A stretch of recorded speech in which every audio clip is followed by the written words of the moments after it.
And welcome back to Thoughts of the Round Table, but Paul's not here. It's just me, your host, Matt Rebar, and I'm joined with two very special guests. I got a reach out from my good friend Gigi, and she had this topic in mind that I thought was really important. I don't know much about it, probably for a lot of reasons, but we're going to talk more about it. So I'm joined with Gigi Davis, who does the game day presentation of the Cleveland Cavaliers, and Kristen Nett, coordinator of Royal Charities at Kansas City Royals. But more importantly, I think, founder of Women in Sports Helping Inspire the Next Generation, which stands for Wishing.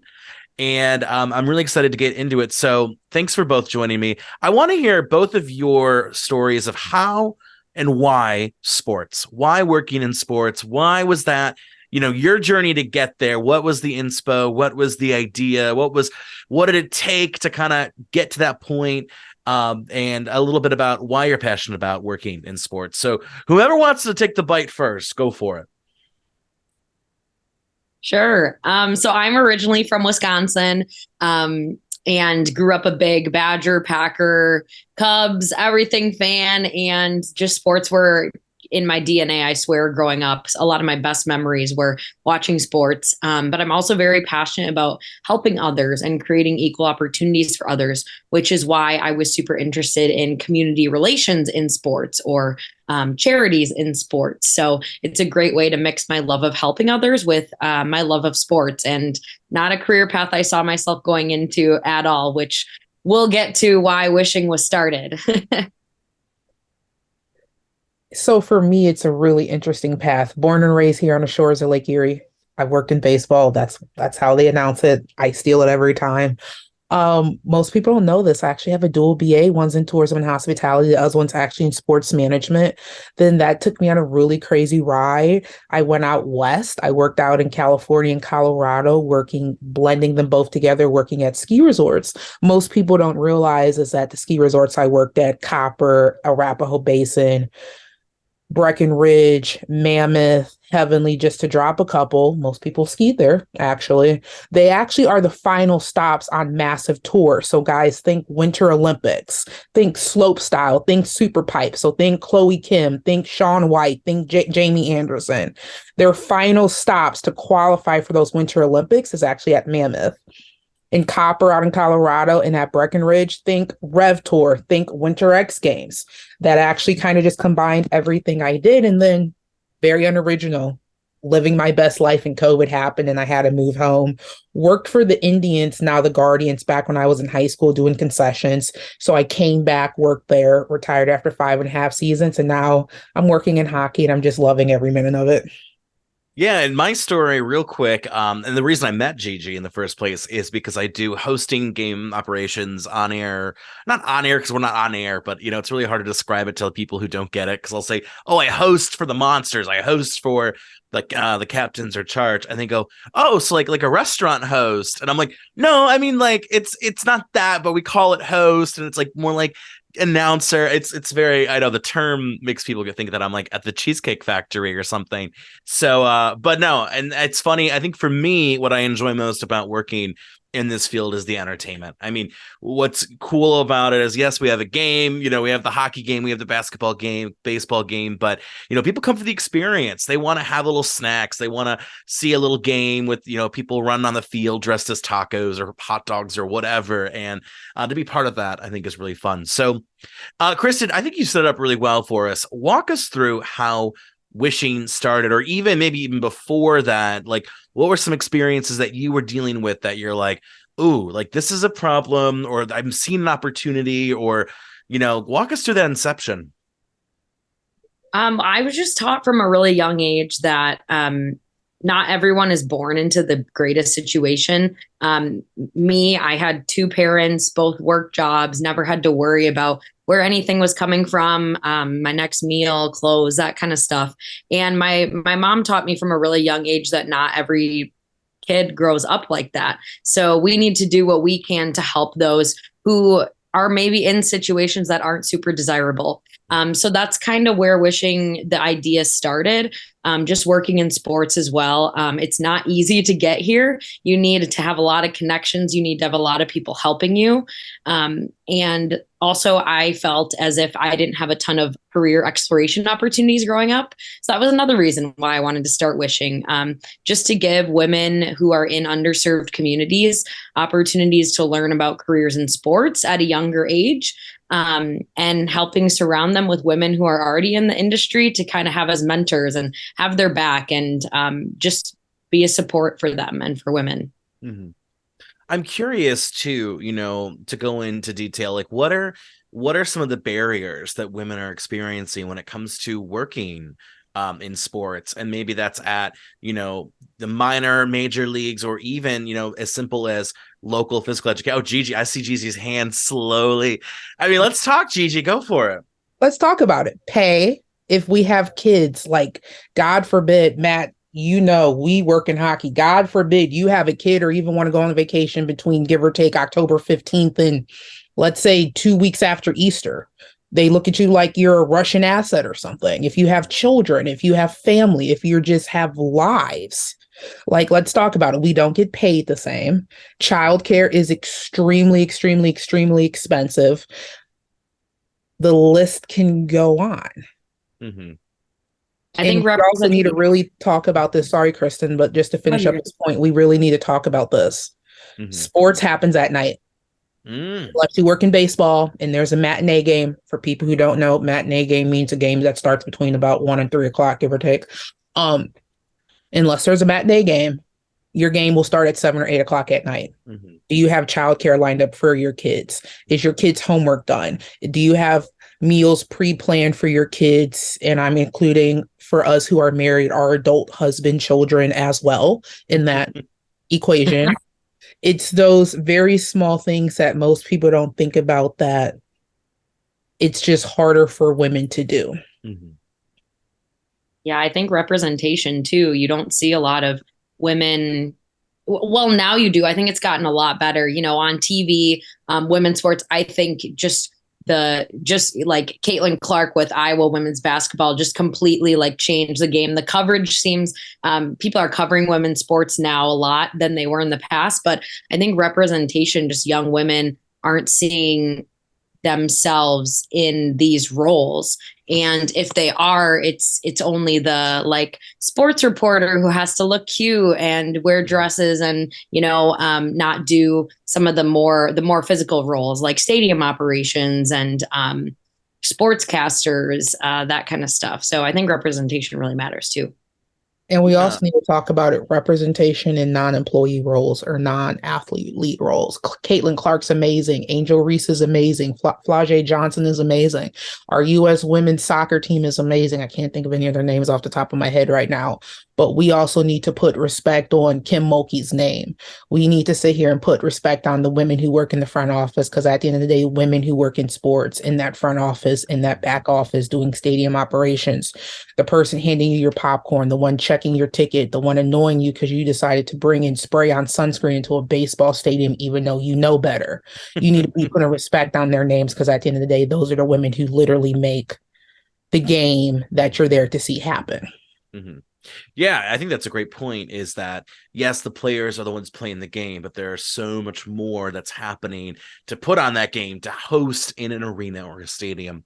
Kristen, I'm curious. I mean, I have so many questions, so I'm going to try like remember them all. I need a notepad to be like etching them down.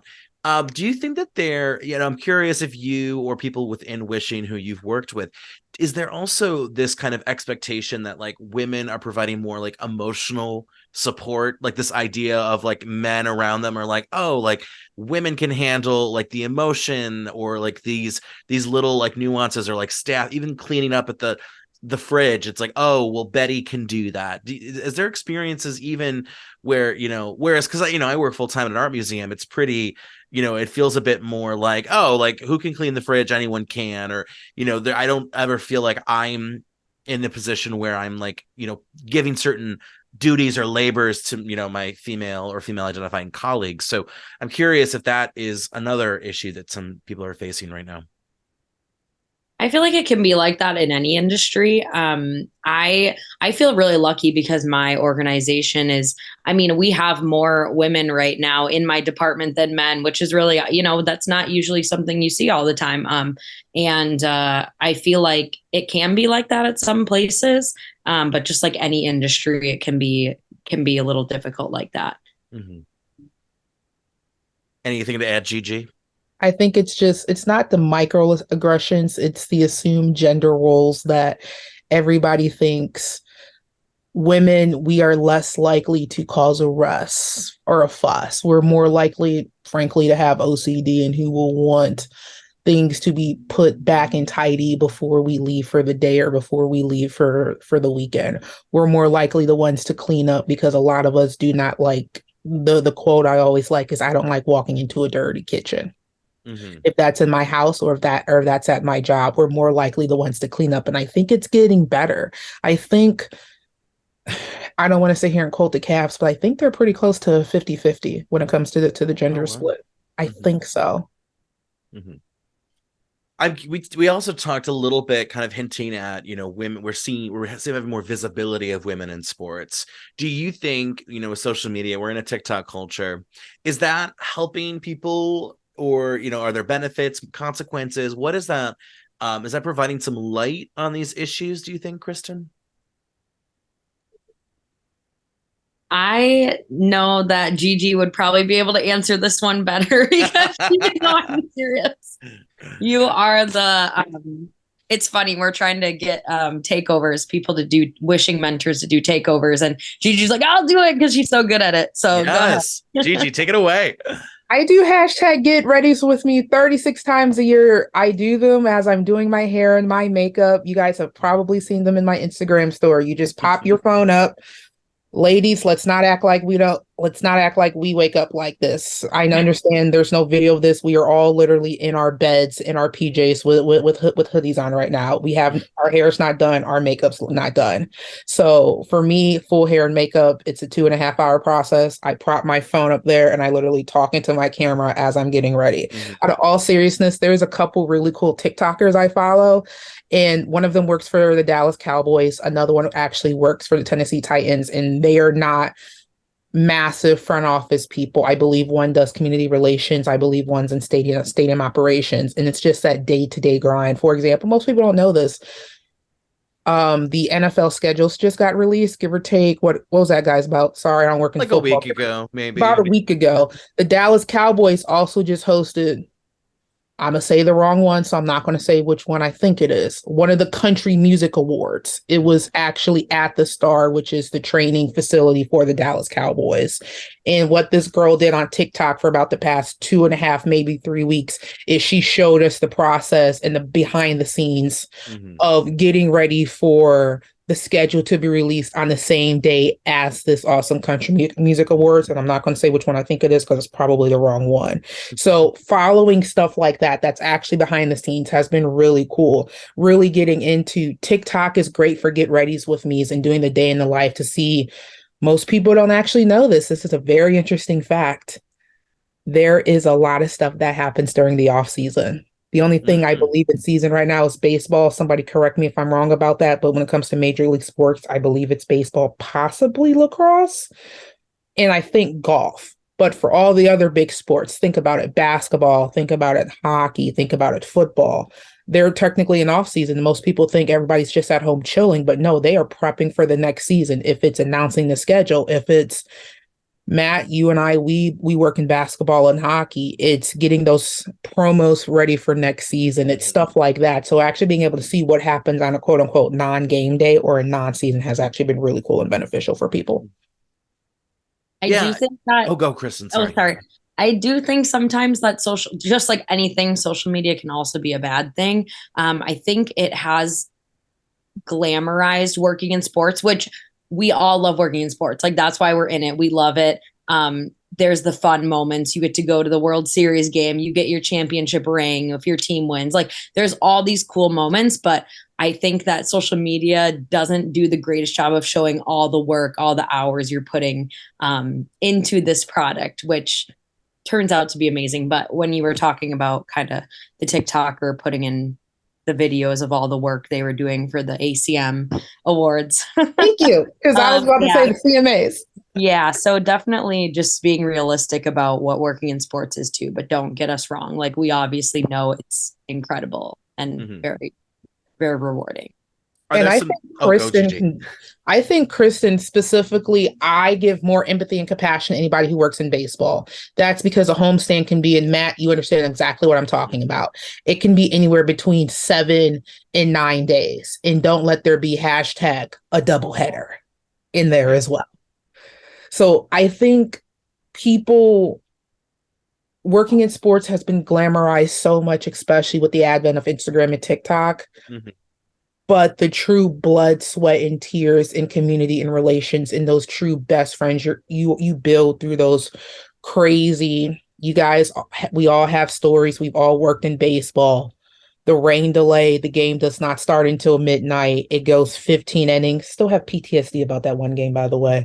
And then you turn around because that game was on a Saturday, and then Sunday's your matinee, which means it's a 1 o'clock game.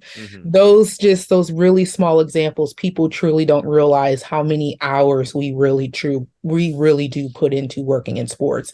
And that's if you're a part-time team member, which means you are hashtag paid by the hour, or you're a full-time team member and you are salary.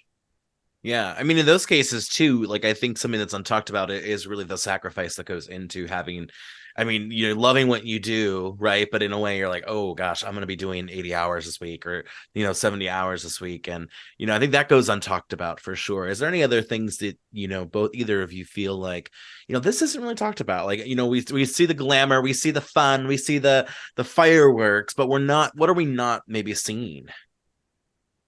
The injuries that non-athletes get.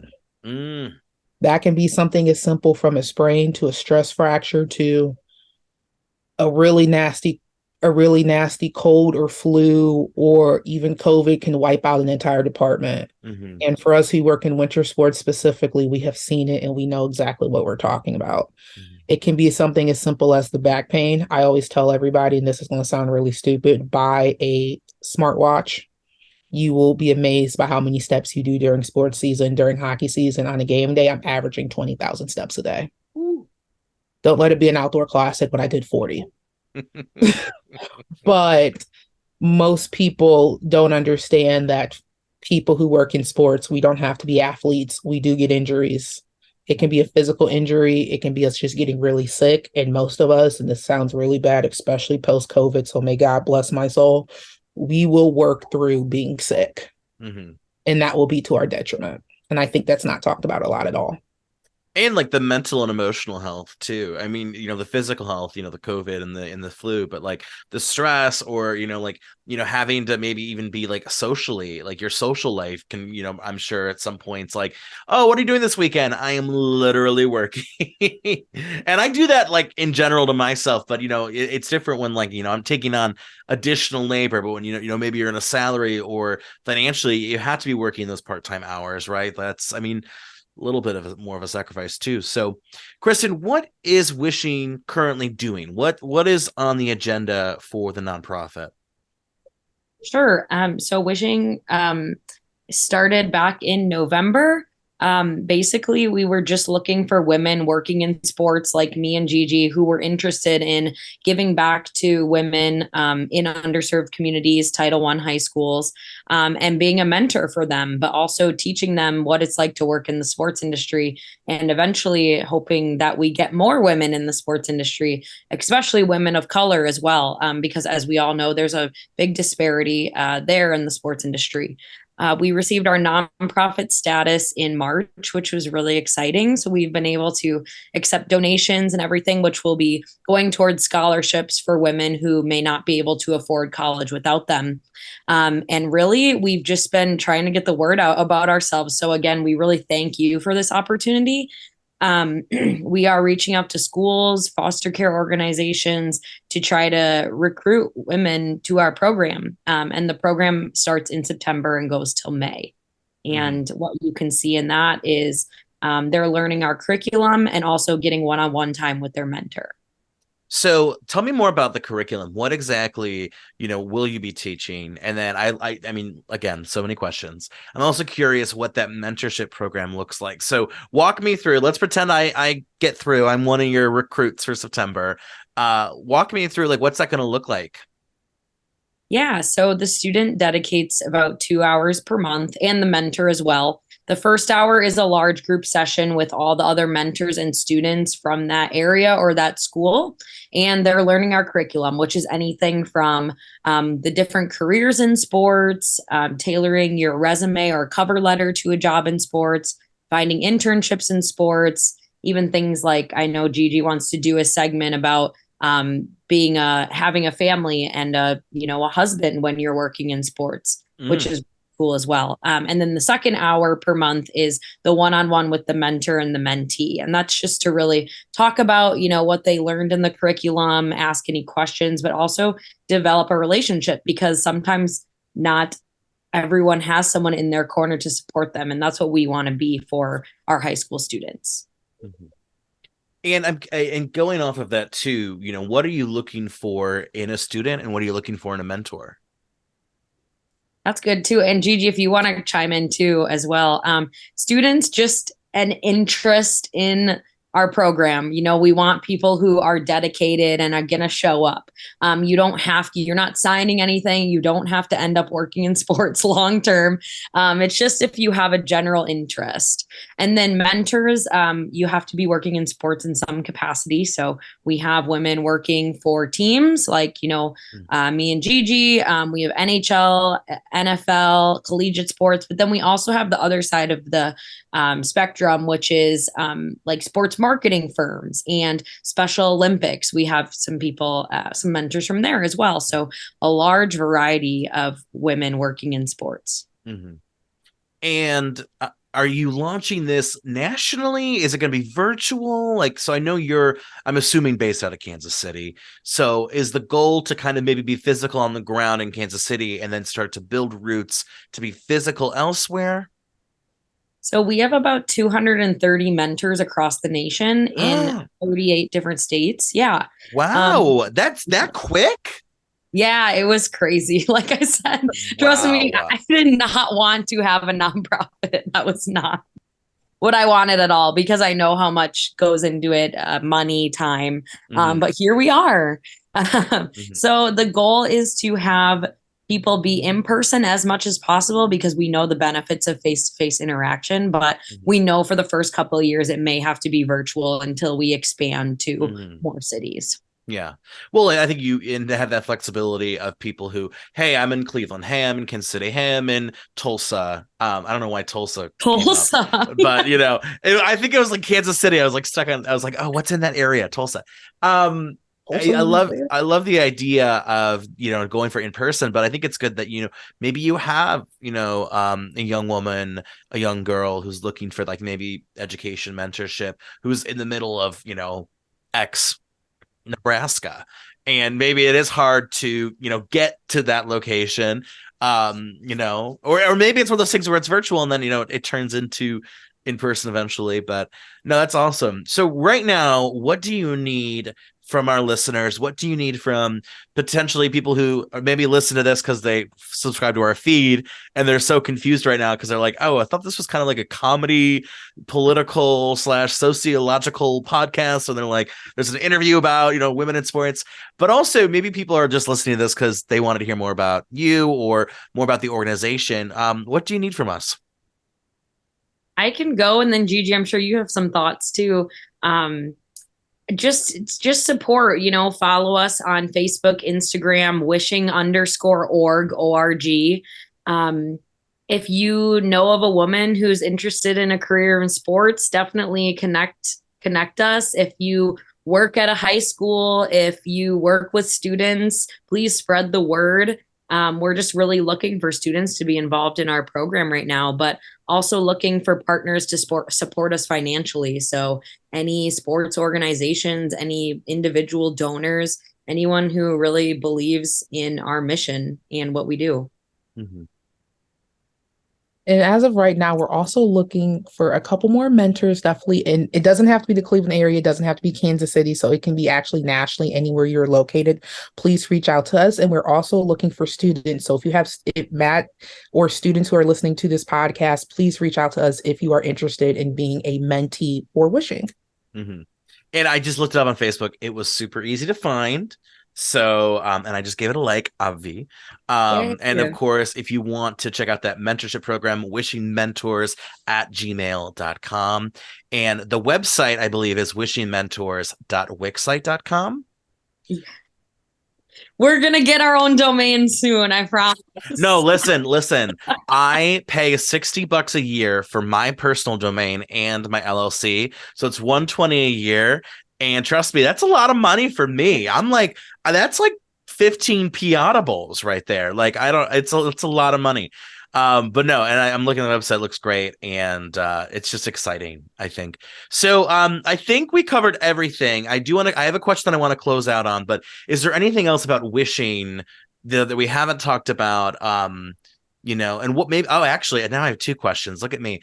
What's your 5-year plan with wishing? Where do you want to go? What do you wish for wishing?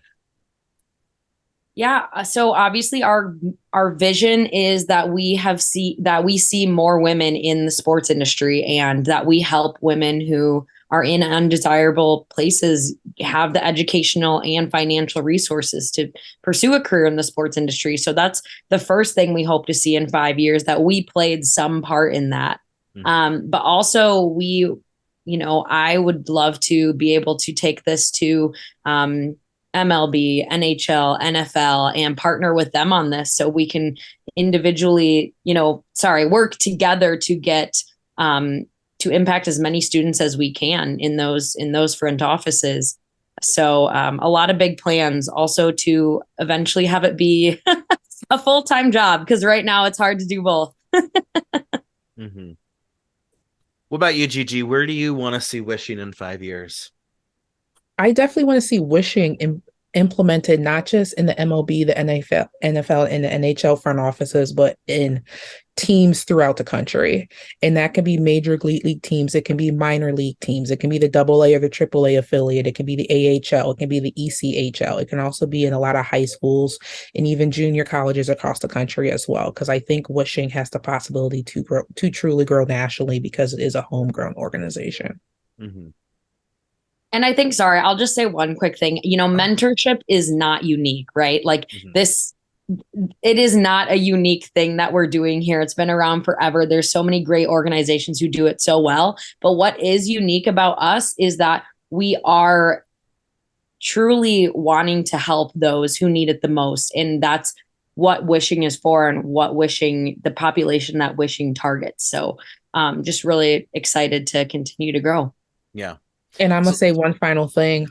The girls who work in wishing are truly amazing. It's incredible. I will talk to Kristen about nothing that is related to do with wishing. Like, Kristen is like truly a friend. These women are truly amazing. We are all busy, but we all make time for each other, and we all make time for wishing. And I think that's super important, because I think there's a massive difference. There's a lot of great organizations out there who do amazing work and do amazing mentorship.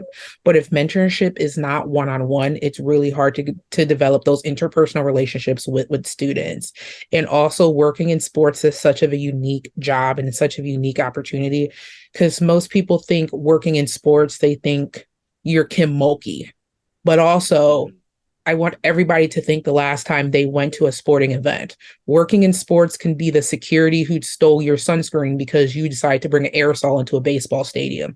It can be the nice customer service lady who helped you find your seat. It can be the cashier. It can be your ticket sales rep. It can be your concession person. It can be Matt hosting you, trying to get you to do a ridiculous game on the ice. It can be the PA announcer. It can be the ice patrol who's out there cleaning the ice. It can truly be anything. Mm-hmm. So my last question is kind of three-pronged, because I don't know. I was just thinking about what you said earlier about, kind of representation of all. And I felt like maybe this would be a great way to kind of put this last question, frame it. What would you say to maybe, a preteen, young teen girl who, likes sports, but maybe is feeling discouraged or not feeling sure, if that's viable, or in that position, what would you say to maybe someone of high school graduation age, as they look forward to the future, leaving high school? And what would you say to someone maybe in their 20s, 30s, maybe even 40s, 50s, who is maybe like trying to still get in there, or maybe want a whole career change altogether? What would you say to those three different archetypes of people? Gigi, take us away first. This is something that I'm personally really passionate about because this is actually how I got into sports, specifically at the Cavs, and specifically how I got into sports in baseball. Start part-time. Mm. If you are 15, 16, 17, 18 years old, it depends on the organization. It depends on the league. Go on their website. If you're graduating from high school right now, baseball is currently in season. Most baseball teams are actively hiring. If you are 18 years old, there's a very real possibility you can get a job this season working in sports. Granted, it may be security, it may be retail, it may be customer service, but that is a good foot in the door. It's also great for if you're in your 20s, 30s, or 40s and you're going to do a career change, or you are a senior citizen and you retired and you realize you are bored, start part-time. I truly think starting part-time, it's great because I'm a firm believer in it. Number one, it builds character. Number two, depending on where you are in your stages in life, it gets you a job. But I am the biggest believer in starting part-time. I started working in sports for perspective when I was 15 years old doing concessions for the Cleveland Guardians. I'm now 27. So you don't look like a day over 20 though, but that's a different that's a different podcast special. That's like drop the skincare routine podcast special. Kristen, we can do that too because my skincare routine is good. Listen, I'm here for the good content. Kristen, I'll pose the same question. I know there's like a lot of different angles with it, so if you're overwhelmed, I apologize, but no, I hear your take. Yeah, I just think it's really important to make connections and don't be afraid to reach out. I remember being so afraid when I was like in college to email that hiring director or reach out. LinkedIn wasn't really big when I was in college. Sorry, I'm aging myself, but take advantage of LinkedIn now. It is like crazy how much LinkedIn has blown up and helped people and got them to where they are now.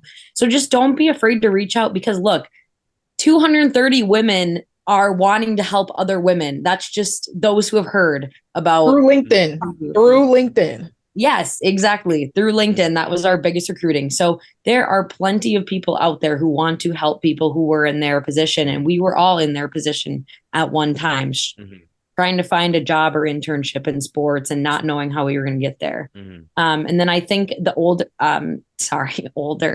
I think those who are in, upper 30s, 40s who are looking for a career change, you might have to start with some volunteer opportunities if you've never been in sports, or like Gigi said, part-time, but just don't be afraid to reach out, because if you reach out, they're going to remember you, and they're going to remember you for a position that their department's hiring for now in sports. So yeah. And I would say too, go for it, Gigi. And really quick, specifically, because I'm really big on starting part-time, depending on the organization you work for, specifically if you work for a basketball organization, even when basketball is not in season, that building, that physical building you work for will still be busy. Concerts still come into town. If conventions still coming into town. For example, Cleveland hosted the RNC in 2016. Concerts, events, just private events, public events, all of that stuff still comes into town in the physical building you work in. So while part-time, there may only be, let's see, somebody tell me if I'm wrong, there's give or take 80 baseball games in professional baseball. There's give or take 32 basketball games, give or take 36 hockey games. There are still other events in that building when that building is quote unquote dark. So just really realize that as well. Yeah, and to kind of go off of the things that have been said, you might be in your 30s, 40s in a career path in X, but sport teams need accountants, they need lawyers, they need I'm trying to think of a lot of things that you might be doing right now transfers over, or in a way kind of substitutes itself, right? You might not think, oh, well, I don't have experience doing X, but I do Y, and Y and X have a lot of overlap. So I think kind of being creative in your approach too can work as well. Well, I want to thank both of you for taking the time today. I really appreciate it. One more time, if you need more information, Women in Sports Helping Inspire the Next Generation, you can find that on Facebook. I'll have the link in the show notes. And of course, wishingmentors@gmail.com if you want to be a mentor. The fact that, almost 300 people have signed up to be mentors on a couple of LinkedIn posts tells me that there is a lot of value in this need to create kind of a support system, a mentorship system. And so I hope that this maybe motivates people, helps spread the word, and gets you a few more, hopefully, to start this upcoming school year. So we'll have to touch base. We'll have to keep in touch. And I'm excited to see how the first year goes. And, I'm sure Gigi's good at telling me what's going on. I just have to make sure that my phone is, turned on because, we play phone tag a lot, but I go with T. Yes, awesome. Well, thanks again. Any last statements for the record? Anything? Go Follow sell Instagram. I like how everyone paused and then we all came in at the same time. All right, last thoughts of Kristen. Go. Just kidding. Thanks to my parents, sister, and brother-in-law for all your support. Oh, that's really cute. And yeah, shout out to good family who follows your back. I mean, that's hard to come by. And Gigi, last thoughts. Follow Wishing on all socials. Yes, get the social, and I hope to see some Gigi content on there. I better. I need a Home Gigi opener is October 20th. I know it feels like it's like months away because it is. No, it's not. Eventually, it's gonna be like here tomorrow. We're gonna a whole new season of fun and I'll save that for after the podcast. But well, thanks again, Kristen. Thanks again, Gigi. And on behalf of me and Paul and Thoughts of the Roundtable, thank you for coming on. And peace out. Have a good night.